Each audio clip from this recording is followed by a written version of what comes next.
All right, students, welcome back for the first part of our lecture two, working with different data sources. Uh, like I said before, there's many different data sources, or maybe a particular data source you guys will be working on in your projects. Remember, this will change, right? So we might mess around with different data sets. It's natural. Right now, some of you guys are still trying to solidify your project, right? And the data is a big part of this. Data is a big part of this. Remember, there's a couple ways we can go about trying to derive a project to work on or a business idea. It's either your partnerships and the data you have, or your skill sets and the data you have. But the data and the machine learning techniques are going to be central to this, right?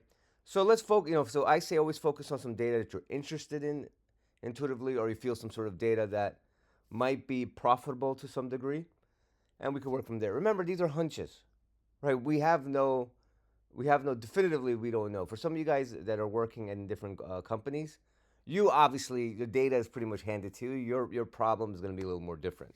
Working with the APIs and the SQLs, and your problem is going to be probably a little more programming heavy, right? So we'll cross that bridge when we get to it.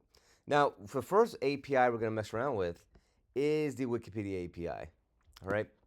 Now, it's an easy API because it's a public API, right? Um, Data itself, if we're going to talk about data, the reason behind it is that it's the lifeblood for most companies, right? And this is obviously our first point of our project that we do need to kind of hammer down, even though we get it wrong, even if we get it wrong, right?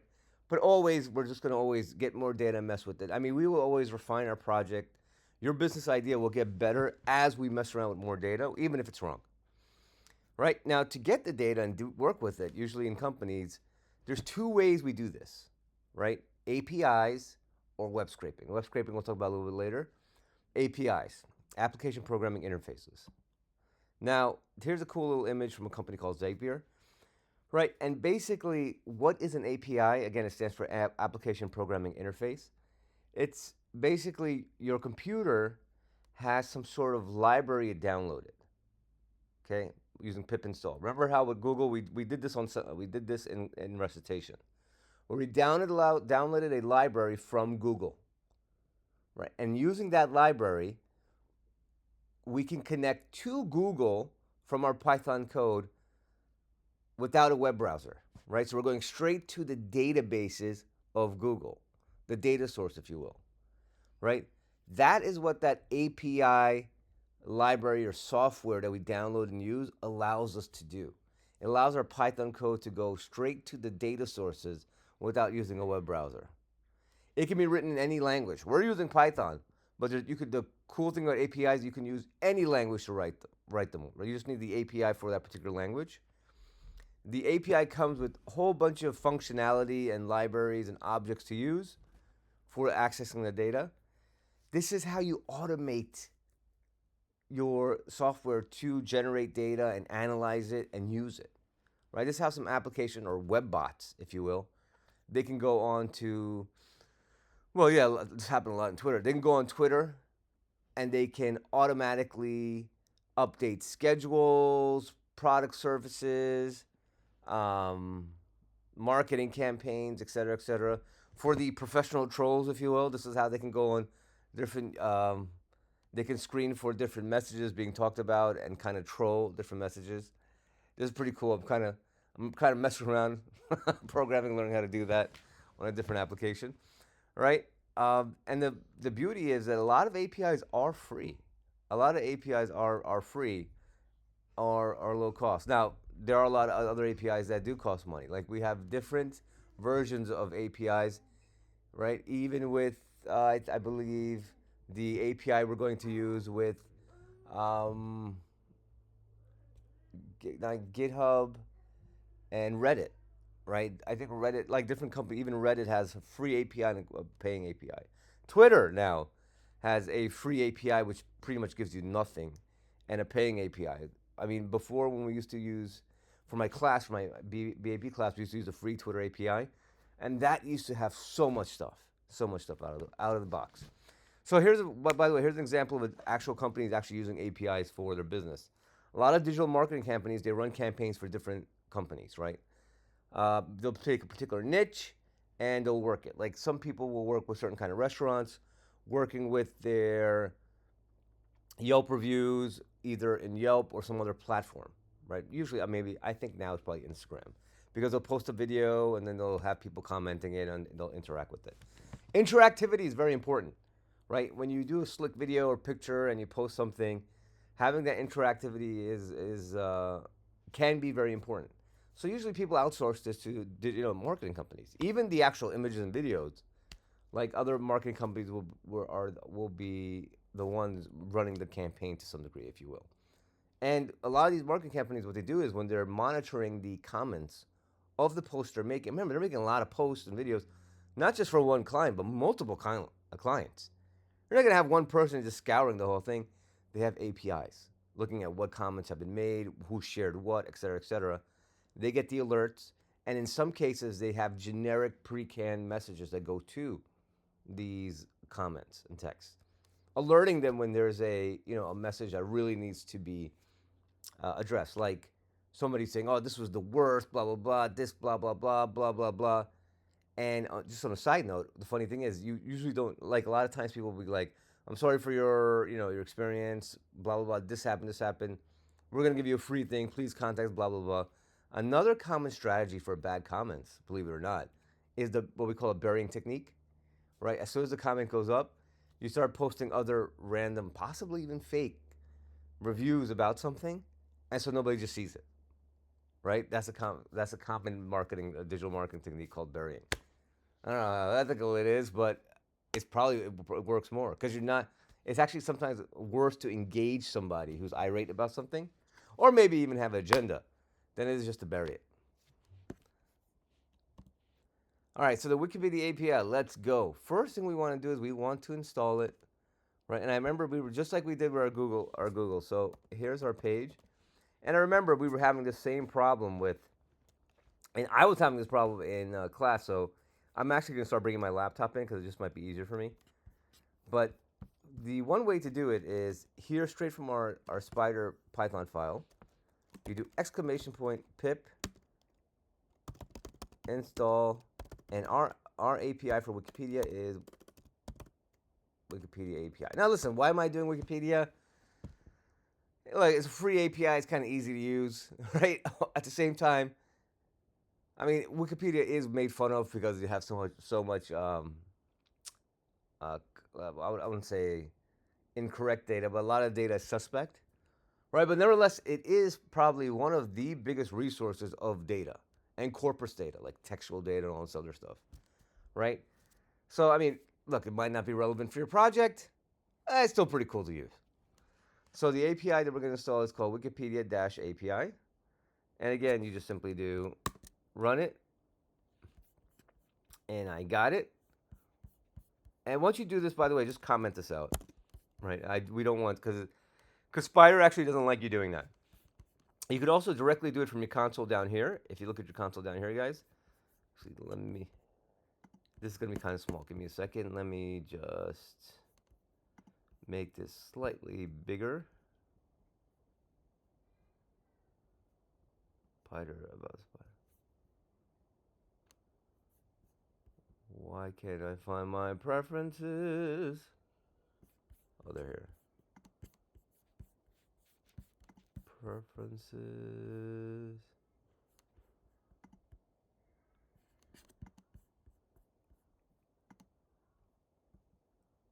There we go. Preferences. Let me make this slightly bigger. Sorry about this.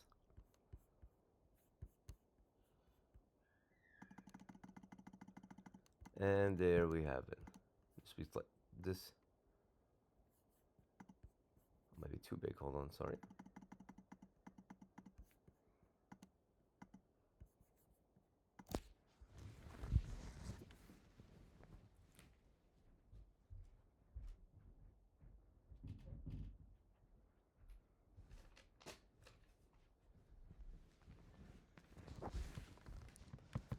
So this you guys can now see here. Let's zoom in a bit. Boom. All right. All right, so you can directly also type this in right here. Pip install and run it here if you wanted to. The only difference is that you don't need an exclamation point when you type it directly into the console. That's the only difference. All right.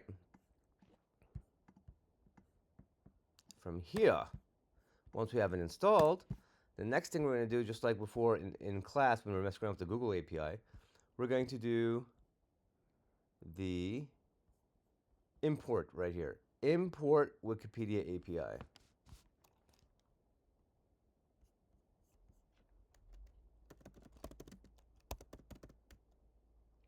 And because we installed pip, when I do that import and I do wiki, it's already showing up right there. Right, ready to go. Go ahead, run this line. Now again, for my new programmers, this was the library that we installed. It's now on your machine. You never need to install it again. But when we want to use that library, this is a refresher again, I have to import it. And the reason for this is because if by default Python or R had all the libraries on your machine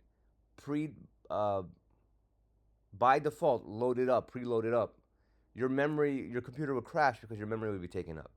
This is why we only import the libraries we're only going to use, because it takes up space in the memory. That's the whole point behind it. All right, so here we import it.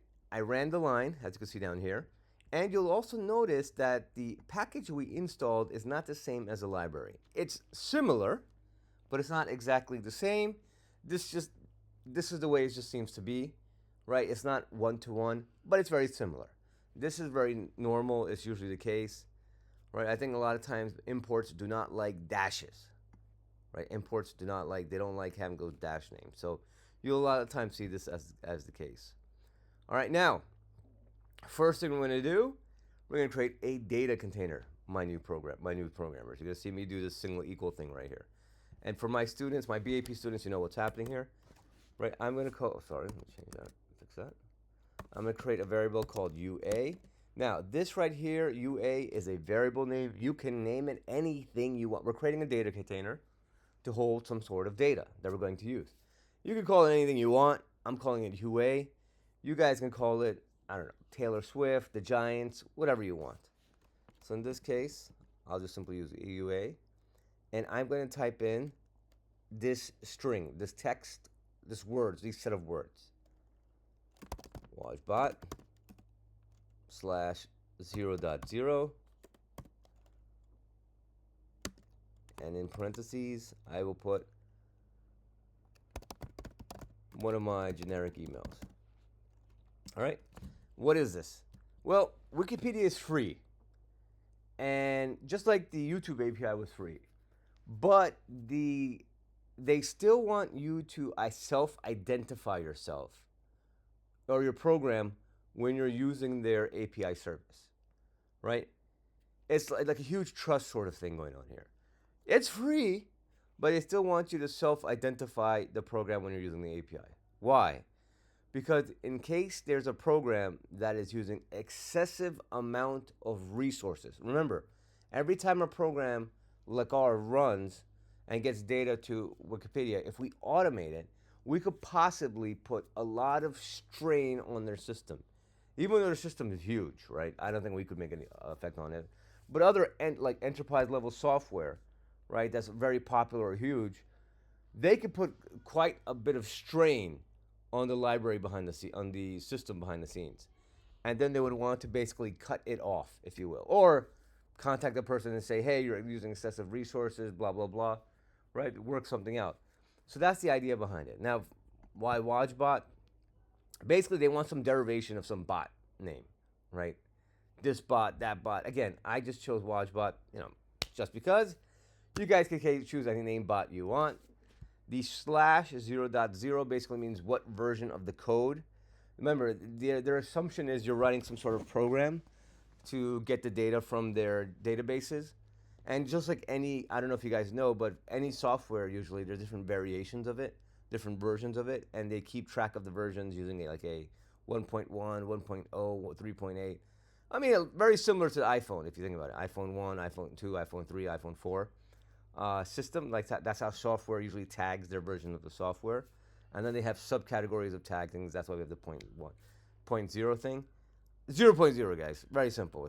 We're not even real code, right? We're just messing around having fun.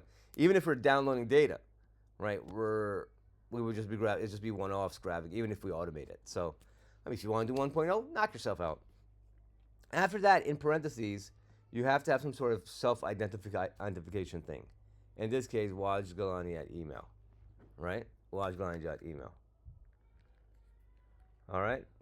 So at this point, go ahead and run this line. Remember, Command Enter, Control Enter, or if your spider is not set up for Command Enter, Control Enter keywords. See that I button right there? I go ahead and run that line just like I've been doing. And as you can see in my Variable Explorer right here in the top right window, boom, I have a string that just has this little syntax right here. All right, and from here now,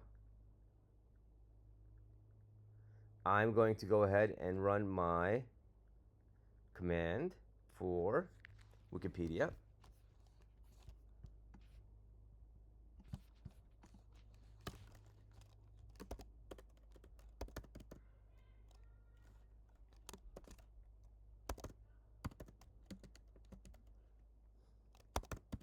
Again, look, when you have a single equals here, my new programmers, that means we are either creating a new data container or modifying an existing one. Okay, and these data containers we use. Just like we're going to use this one in line 13, we're going to use this one in line 14. So I'm going to name this one wiki_wiki. Again, this is a variable name. You guys can call it anything you want. Right, to the left of the equals is anything you want. Just remember, whatever you name it, that's what you're going to use going forward in the code. I'll show you an example. So right here, I'm going to go ahead and start using the library, wikipedia.api.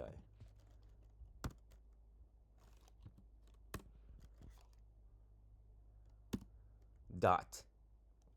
When I type in dot, that in Python basically means go into that library and let's choose some of the functions. When you do that dot, you'll notice like all this world of stuff of these commands you can use. So we're going to go ahead and just use the command, the main command, which is, and this gets really confusing, Wikipedia, all caps. And as I do that, you see this function pop up, and it already filled up a lot of stuff for me, right? Now here, the user agent, I'm simply going to put my UA variable right there. All right? And now this UA variable right here is basically, it's going to be calling this right here for us, up here on this line. Now, again, some of you guys might be wondering, yeah, we could have just, if we wanted to, we could have just put the string directly in here. We could have done that as well. I just did it in 2 steps, really just so it's easier to view. It's just easy to view it, honestly. That's the only reason behind it. But if you wanted to, you could go ahead, knock it out, put it directly in there. Here, I will put in the language that I'm going to use, which will be EN for English, guys. Cool? Go ahead and run this line. And this ran down here. And now up here, you see wiki, type Wikipedia. And here are the values of a Wikipedia object from Wikipedia. Now, what is a Wikipedia type? These are, okay, there's standard data types out there. Again, for my BAP students, we talked about this a little bit. Strings, integers, floats, right? Those are the basics, if you will. Numbers without decimal places, numbers with decimal places, and obviously anything that's like a name or place or something, any kind of noun that, you know, any name, basically, any character strings, a set of characters. That's a string. But there are worlds of data types out there, especially for these APIs. These APIs come with their own type of data types and objects. In this case, we use this function from the library called Wikipedia, and we created this wiki object that's called a Wikipedia. That's a Wikipedia object for us to use. Now, there are basically tons of these objects out there for us to use. Tons of these objects for us to use. They all come with their own special kind of methods and functionalities. Usually there's a roadmap that these APIs give to us, right? Wikipedia also has a little roadmap that they give to us on how to use it, right? And we can also explore these objects themselves.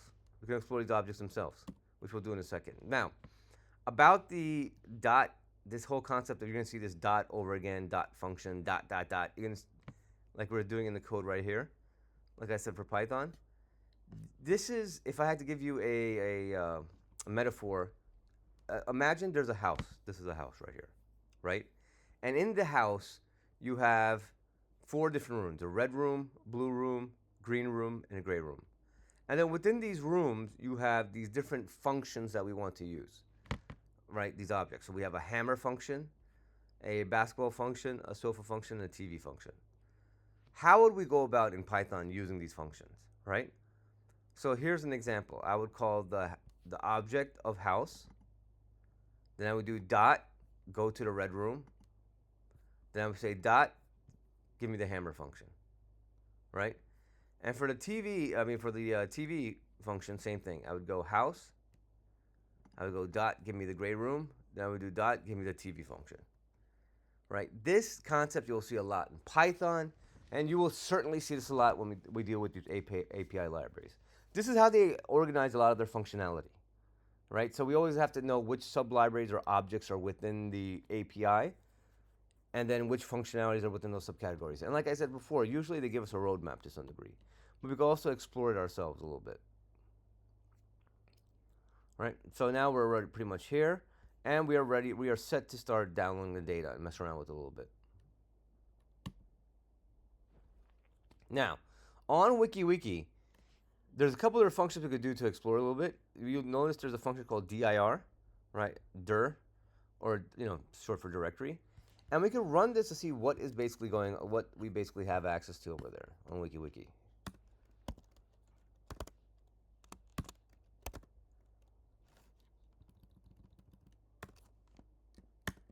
Right, when I run this, over here in my console, you'll see all this stuff being popped up. I'm going to copy and paste this so it's easier to see for you guys.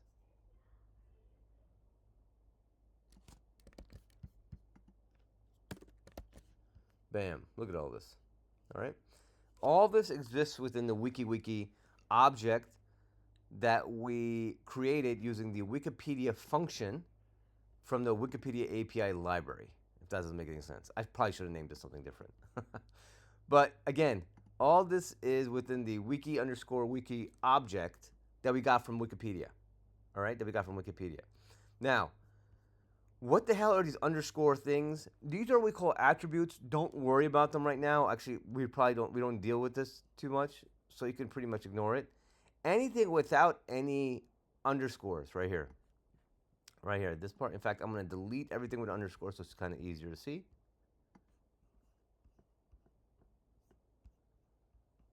Boom, boom. Let me get rid of this. These are essentially the main properties or functions we want to use with WikiWiki. The main stuff, right? The main juice. You will notice, in fact, I'll comment this out by the way, because this is not really Python code, so I don't want you guys to have this error. You'll notice the red X over there. That's basically what it's telling you. It's just error stuff.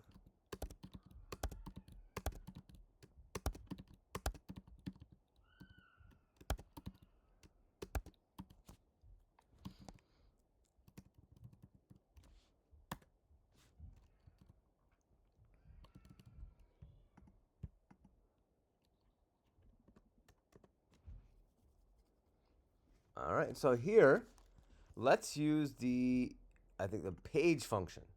Let's go ahead and jump on that page function right here. And that page function, if you will, if you go on Wikipedia right here, and type in topic, like for example, I typed in Batman, right? One of the greatest characters, or superheroes, if you will. Yeah, better than Superman. And I will go ahead and do the run the command for Batman, right? So notice I came here on Wikipedia, and then I typed in Batman, and there's Batman right there, right? So here's Batman. Now, let's recreate this to some degree. this page, can we recreate this in using our API? So here, the function, the main function we want to use is the page function. So I'm going to come here and now say, call it wiki.page, and I'm going to, same way I typed in the wiki search Batman, right? I'm going to do the same thing here. This is going to return something to me. I want to create another variable that will hold this. I'll go ahead and call this, whatever, b_page for bat page, if you will. But again, anything to the left, this right here is a variable. You can name it anything you want. Remember, this was also a variable that we named anything we wanted, right? Once we name it, we're now using it. Same way as we name this, once we choose the name, we're going to be using it. So here I go and run this line.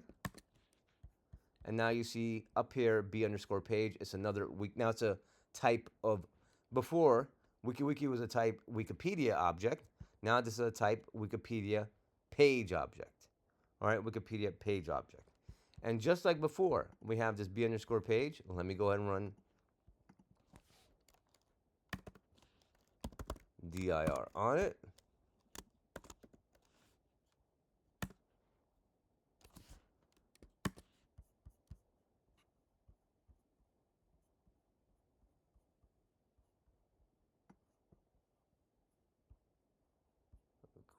Grab this.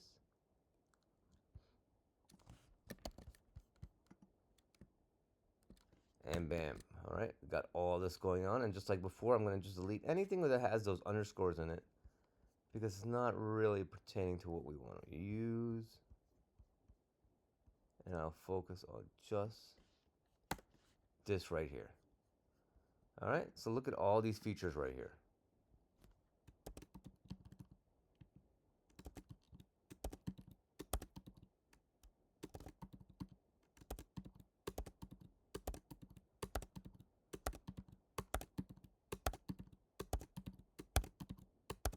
All right, and now this is where it gets pretty cool, and this is where it gets really fun.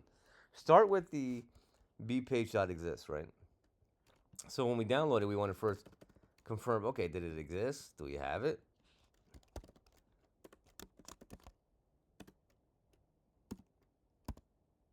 Dot exists. And if you just run this line right here by itself, right, it literally gives you this, I don't know why it keeps giving me this. It gives you this Boolean result, true or false, true or false. And this basically tells you, hey, look, I successfully went and downloaded and found something called Batman. We're ready to rock, right? So here, usually these kind of functions are used like an if-else statement. All right, hold on. They're used like an if-else statement, if you will, so that your code doesn't crash when you're automating it to get this data. You're saying, okay, if the page exists, I want you to do something else. If not, just say page doesn't exist. Right? And here you're going to, guys, for my new programmers, you're going to see the concept of an if-else statement for the first time.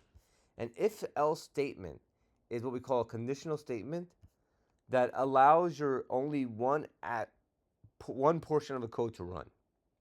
So say you need your code to make a decision, right? Should I run this portion of the code or that portion of the code? You use an if-else statement to do that. So in this case right here, if page exists, right? And the syntax is page.exists, that's the condition, that's tested to see which portion of the code runs. So obviously if this is true, we want it to run. And by the way, for my new Python programmers, you notice when I press enter that there's a tab in there. This is going to be weird. Python uses tabbing to basically delineate which part of the code belongs to which part of the if-else statement.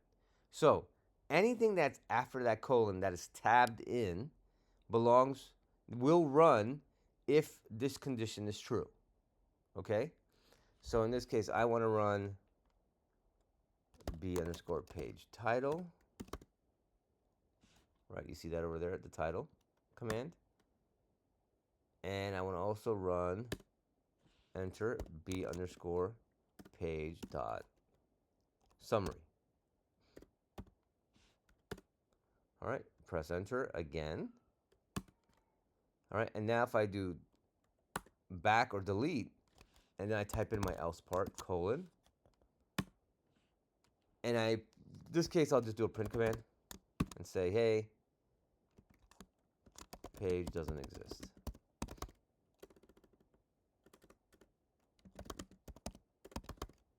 Let's avoid that quote. Done. All right. And you'll notice after the else colon, this is tabbed in.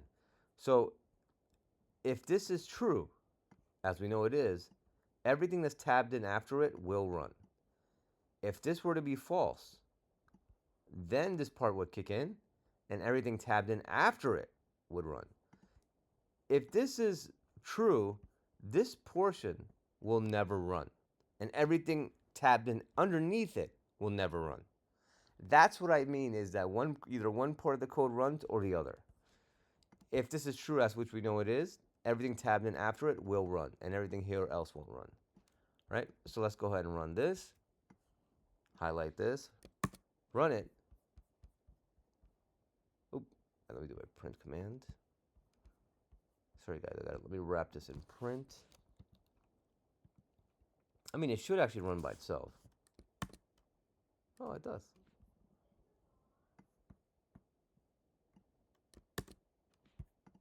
Let's try.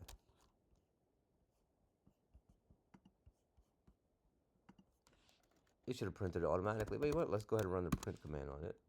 Let's see what's happening.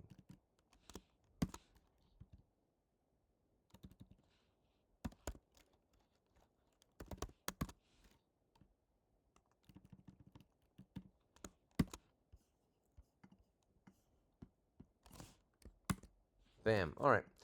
I mean, individually, you don't need to do the print command individually. I don't know why in the if loop it didn't, but in the if conditional statement, for some reason, it requires to do the print command. If I just simply highlight this right now by itself, just messing around with it, it'll do it automatically for me and Spider, right? Automatically. But in the if else statement, for some reason, it wants us to use the print command. All right. Either way, check it out. All right. So let's scroll up here. When I ran the p page title command, it said Batman.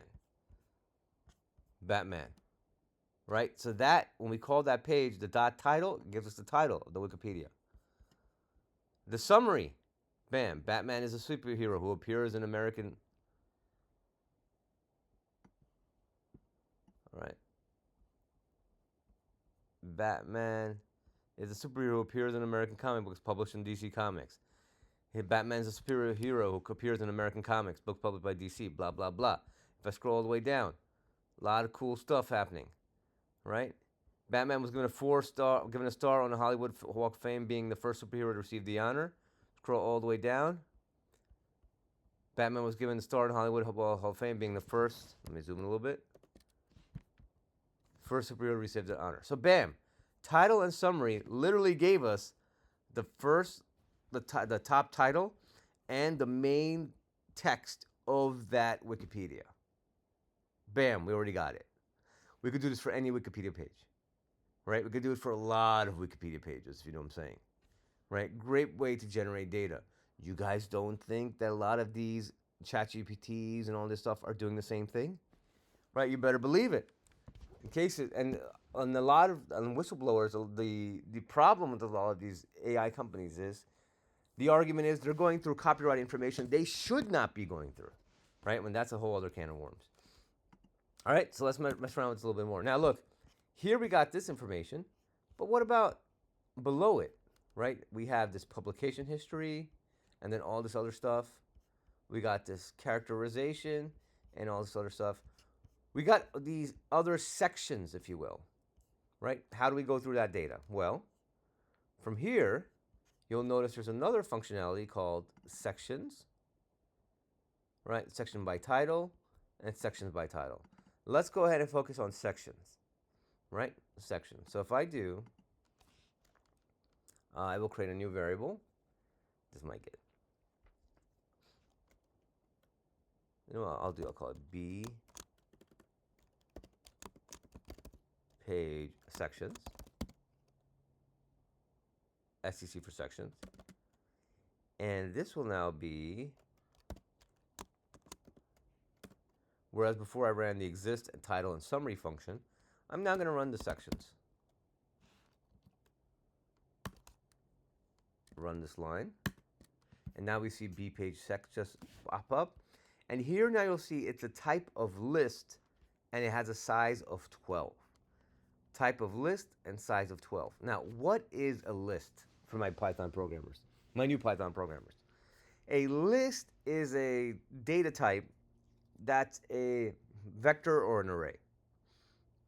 Okay, so think of a box with, like, if you guys see me, I don't think you guys ever saw me do this, but it's pretty much a vector array. Let's see if I could draw this out. Or actually, let me just Google it, vector and array. That would be easier.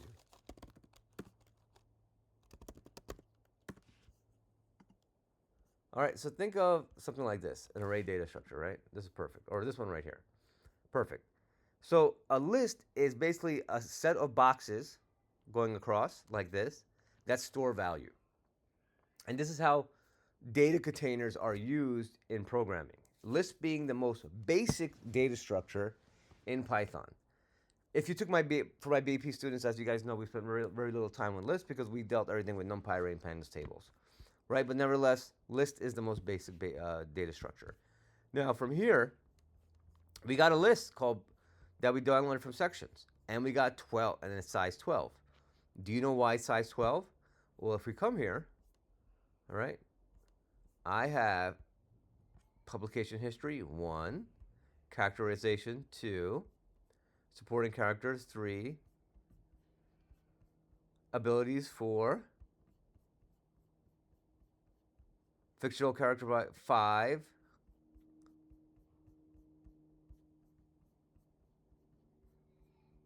other versions 6, public culture 7, yet I have 12. So what is happening here? Well, different parts of this, they have broken down into it. So let's go ahead and check it out. So let's go ahead and take the first one and see what it is.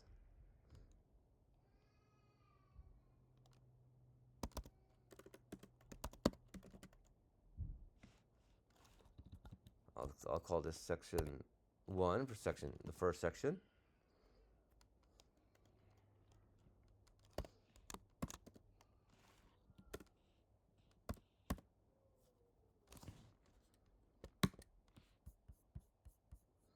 So I got the first section, all right? And I called it sec1.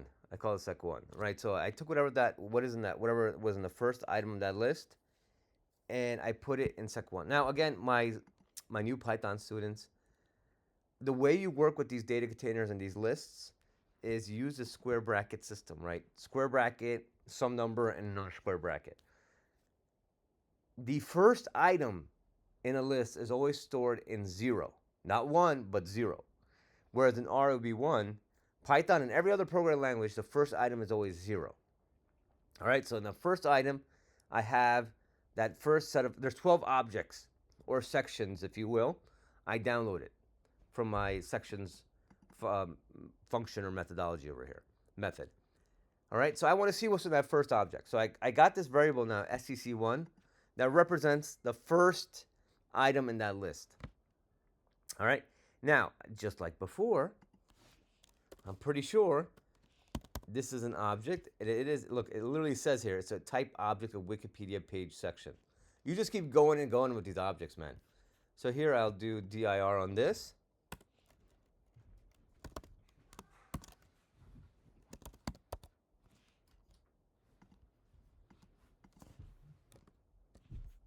All right, and here we have it. Again, I'll just copy the ones that don't have any underscores.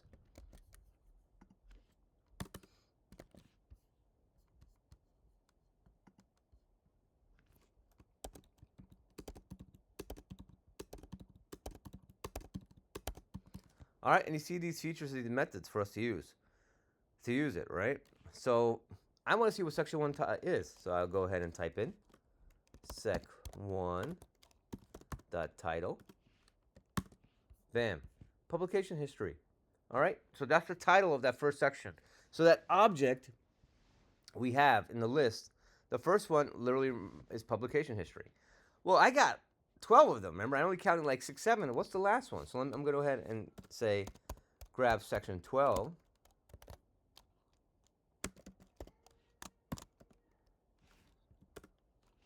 And remember, for the last one, I need to type in 11 because Python starts with 0. So even though 0 is the first one, the 12th one will be 11. So I'll go ahead and download this. I got my section 12. And just like before, I want to know what's there.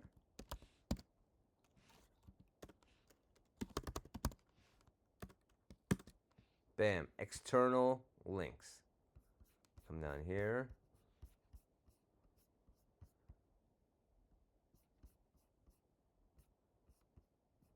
Sources right here. So all this stuff right here. It added, I think, sources. I didn't even scroll down this for external links. This is my last section it has. All right, and it'll have all this information for us. External links. So that's how they pretty much get to 12. Every portion is a separate reference. I believe notes was a separate one, references was a separate one, and that's how they basically get to 12. Right? If we go back all the way to, let's go to our first section, which was not characterization. Yeah, I think it's publication history. All right, within publication history, we have other 3 subparts, if you will. Yeah, that's right, guys. We just keep diving deeper and deeper and deeper into this, right? So I have my section 1 right there. If I type in section 1, let's go ahead and type in full text. Right? Notice there's a parentheses there. It's a function. We can add some more stuff into there. So here, it looks like it gives us all the information. If I go all the way down, and it says the last part is city's ever-evolving landscape of crime and heroism. City's ever-evolving landscape, crime, and heroism. So that full text will give you everything within that section, right? We have other functionality that will give us, let's say, level. Let's check out, not level, but sections.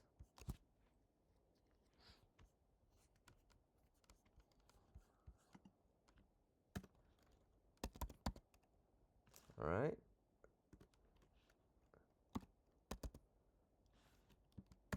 Sections. And this will give us another variable, right? So let's go ahead and say, right, again, if I just run this right now by itself, it'll give us, as you can see at the end, you see that bar right there? That bar basically means we're getting back a list. So this is returning another data container of list as well. So I want to store this variable. Let's call this now, oh God. We'll call it section 1 sub. All right, for section 1 underscore sub. Go ahead and run this. And right there now, you see that's a list of size 3. A list of size 3. Well, why is it a list of size 3? Because publication history has, within it, has actually 3 different sections. All right? Let's go ahead and mess around with our first one.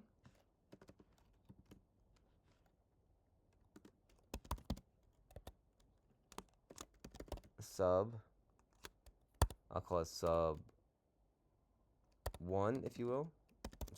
I'm sorry for the naming schemes, guys. Should have thought this out a little better.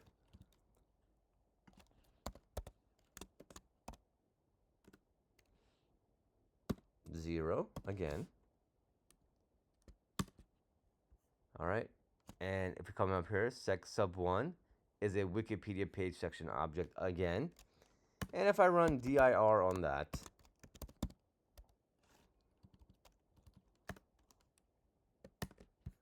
again, you'll notice it has a full text level, section-wide title, sections, text, title. And the reason why this is repeating now is because I don't know if you guys mess around with this stuff. You could have a section, and then this could have other sections. That could, and then within those sections, it could have other sections.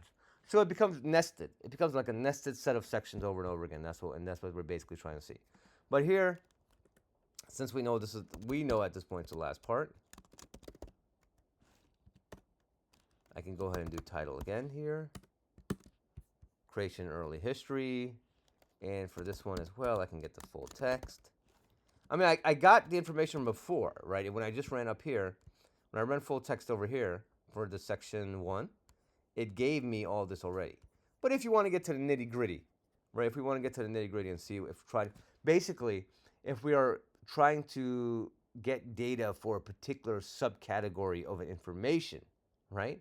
If we're trying to find it, if we're trying to identify what type of information in that page it has, right? This is the kind of techniques we would use to do it.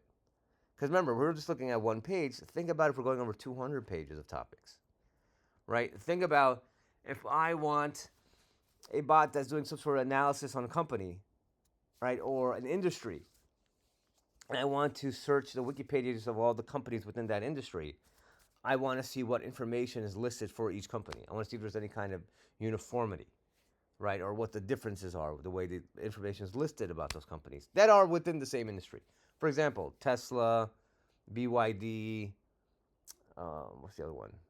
Drawing a blank here. Lucid, right? All the EV companies. If I want to investigate the EV companies, the information about them, right? Maybe there's some sort of competitive advantage out there, right, on Wikipedia about these companies. I want to investigate how the information is formatted for each one of these companies. Maybe there's some uniformity, maybe there isn't, right? But I want to check it out. So here I have title, and then I'll do full text again.